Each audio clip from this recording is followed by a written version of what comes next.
நரேந்திர மோடி அரசாங்கம் ஆட்சி கட்டில வந்ததுக்கு பிற்பாடு அந்த மீனவ மக்களை அழைத்து அவர்கள் உண்மையான மீனவர்கள் தானா, மீன்பிடி தொழிலை செய்து பாதிக்கப்பட்டவர்கள் இருக்கிறார்களா என்பதை உணர்ந்து கைரேகை மத்திய அரசாங்கத்தினுடைய பொது இ சேவை மையங்களில் போய் ஆமா நான் உயிரோடு தான் இருக்கிறேன், மீன்பிடி தொழில் தான் பண்றேன்னு கைரேகையை பதிவு செய்த பிறகுதான் உதவித்தொகை வழங்கப்பட்டது. அந்த உதவித்தொகை முழுக்க முழுக்க மத்திய அரசாங்கத்தினுடைய திட்டம். அது மட்டுமல்ல இரதர்மை சகோதரி, கடல் என்பது சர்வதேச நாடுகளை சார்ந்தது. அதன் ஒரு பகுதி தான் இந்தியாவுடைய பகுதியை சார்ந்தது. அங்க கோல் வச்சுறதுக்கு மாநில அரசாங்கத்துக்கு உரிமை கிடையாது. கடல்ல முழுக்க முழுக்க உரிமை கொண்டாடக்கூடிய பெருமை மத்திய அரசாங்கத்துக்கு மட்டும்தான் இருக்கிறது. அந்த வகையிலே மீன்பிடிக்க போகின்ற ஒரு மீனவன் தண்ணி கட்டாத தொலைவில் போகின்ற பொழுது அவர்கள் உறவினர்களை தொடர்பு கொள்ள வேண்டும் என்று சொன்னால் தொலைத்தொடர்பு கருவிகள் வேண்டும். இன்னைக்கு முழுக்க முழுக்க மத்திய அரசாங்கம் அந்த திட்டத்தை செயல்படுத்திக் கொண்டிருக்கின்றது. அடுத்து பாத்தீங்கன்னு சொன்னா இன்னொரு திட்டத்தை அறிவித்திருக்கிறார். என்னுடைய பேஸ்புக்க பாருங்க, பிஜேபி ஜெயக்குமார் என்ற பேஸ்புக்க பாருங்க. ஏவிஎம் கால்வாய் துவங்கக்கூடிய நீரோடி பகுதியில் இருந்து ஆரம்பித்து இன்னைக்கு செயல்பாட்டில் இருக்கக்கூடிய தேங்காய்பட்டினம் பகுதி வரையில நான் வீடியோவும் போட்டிருந்தேன், போட்டோஸும் போட்டிருக்கிறேன். அந்த ஏவிஎம் கால்வாய் இன்றைக்கு 100 அடியாக இருந்த ஏவிஎம் கால்வாய் நீங்க போறீங்கன்னா தெரியும். நீரோடு பகுதியில் போய் பார்த்தீங்கன்னு சொன்னா ஏவிஎம் கால்வாய் எப்படி இருக்குன்னு தெரியும். அந்த ஏவிஎம் கால்வாய் தேங்காய்பட்டினம் தாண்டி போகலைங்க, மணக்குடி வரைக்கும் கொண்டு போயிருக்கிறாங்க.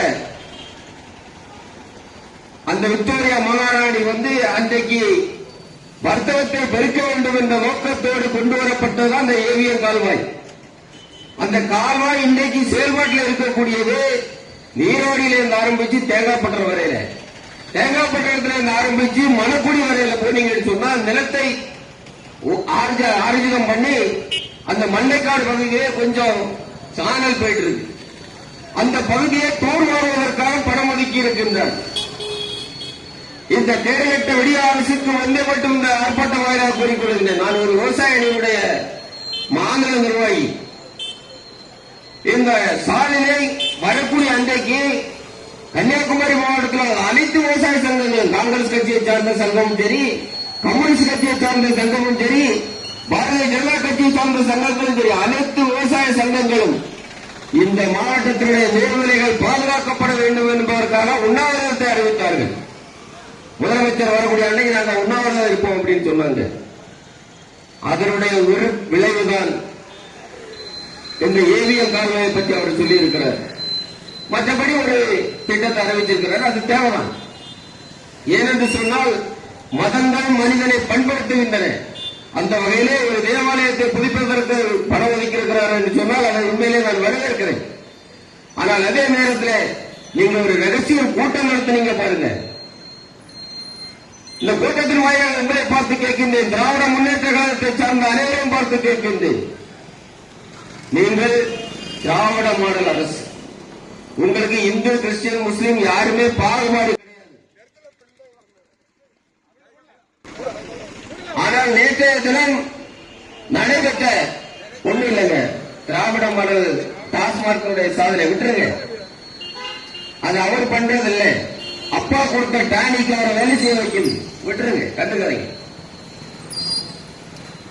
ஆக இந்த மாவட்டத்தினுடைய மக்களை ஏமாற்றக்கூடிய வகையிலே நேற்றைய தினம் நடந்து கொண்டிருக்கின்றார்.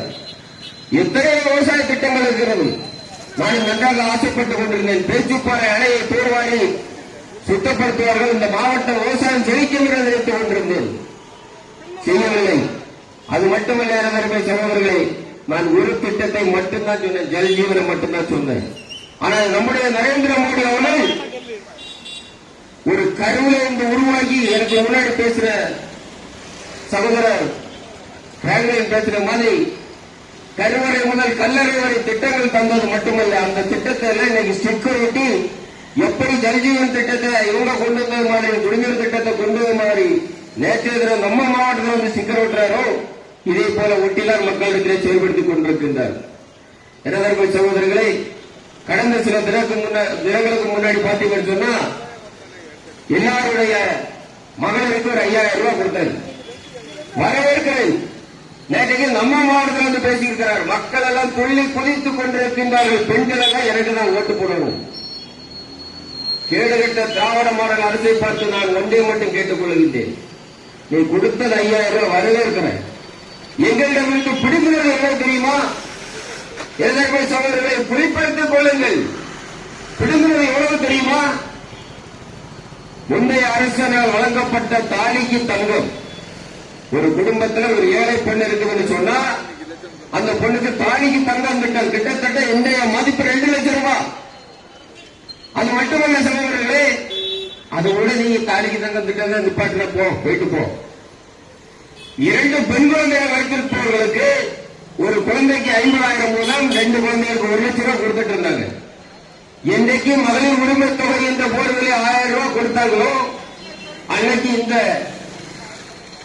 பெண் குழந்தைகளுக்கான திட்டம் தடுக்கப்பட்டது. அடுத்து பாத்தீங்கன்னு சொன்னா ஏற்கனவே இருந்த திட்டம் தான், ஆனால் அது மத்திய அரசால் செயல்படுத்துற திட்டம். நரேந்திர மோடி வந்ததுக்கு பிற்பாடு ஒரு பெண்மணியாளர்கள் கருவுறுவார் என்று சொன்னா அந்த குழந்தை ஆரோக்கியமாக பிறக்க வேண்டும், இந்த தேசத்துக்கு பயன்பெற வேண்டும் என்ற நோக்கத்தோடு அந்த கற்பனைக்கு ஊட்டச்சத்துக்களை கொடுத்து முட்டை டானிக்கு போன்ற பொருட்களை கொடுத்து ஆரோக்கியமான ஒரு குழந்தையை ஈண்டெடுத்த பிற்பாடு பரிசு பெட்டகங்களை கொடுத்து வீட்டுக்கு அனுப்புவார்கள். அது மட்டுமல்ல சகோதரர்களே, வீட்டுக்கு அனுப்பிய பிற்பாடு 18,000 ரூபாய் 2 மாத காலத்துக்குள்ளாக அவங்களுக்கு வங்கி கணக்கில் போடுவாங்க. ஆனா இந்த திராவிட மாடல் அரசு என்றைக்கு மக்களுக்கு மகளிருக்கு 1000 ரூபாய் ஊக்கத்தொகை கொடுத்தார்களோ இந்த கற்பனைகளுடைய 18,000 ரூபாயை தடுத்து விட்டார்கள். பரவாயில்ல, இன்னொன்று சொல்றேன், சரி பரவாயில்ல, இதெல்லாம் நீ கை வச்சுட்டு போ.